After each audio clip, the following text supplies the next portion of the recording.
आज दिनांक 30 सप्टेंबर 2025ला मी भास्कर नागनाथराव जोशी वय 60 वर्ष जाहीर करत आहे की मी जर कोणत्या क्षणी आत्महत्या केली तर मागील 2 वर्ष मी ज्या एरियात राहत आहे छत्रपती संभाजीनगरमध्ये, तिथे शेजारी लोक नितीन मुखेडकर, पुरुषोत्तम पंडित, मंगेश जोशी, झंवर फॅमिली, याच्या व्यतिरिक्त नांदेडकर फॅमिली, तांबोळे, याच्या व्यतिरिक्त ज्या ज्या लोकांनी येऊन शिव्या दिल्या, धमक्या दिल्या आणि यांना सगळं गायडन्स जे केलेलं आहे ते अपर्णा चांदसकर, शैलेश चांदसकर, त्याची बायको प्रीती यांनी कल्याणवरून, आणि ओमान आणि अन्य ठिकाणावरून अभय चांदसकर आणि त्याची बायको, याच्याशिवाय पल्लवी कुलकर्णी, समील कुलकर्णी.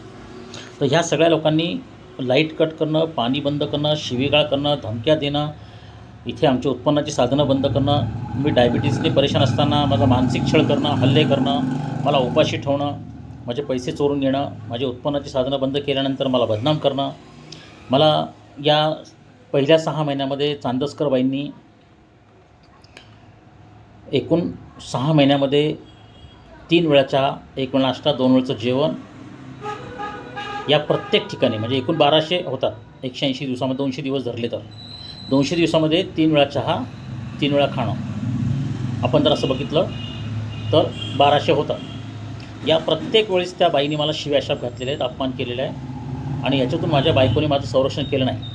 तिच्या या शिव्याशाप, बदनामी, हल्ले, मानसिक छळ आणि डायबिटीस असताना, मी विकनेस असताना माझ्या हल्ले करणं, मला स्नानाचं पाणी, कपडे, साध्या साध्या गोष्टीसाठी शिव्याशाप देणं, हाकलून देण्याची कारस्थानं करणं, हे सगळं करण्यासाठी नितीन मुखेडकर, पुरुषोत्तम पंडित, नांदेडकर फॅमिली आणि आसपासच्या सगळ्या लोकांनी तिला मदत केलेली आहे. या गुन्हेगारीमध्ये साथ दिलेली आहे. याचा सगळा डेटा उपलब्ध आहे.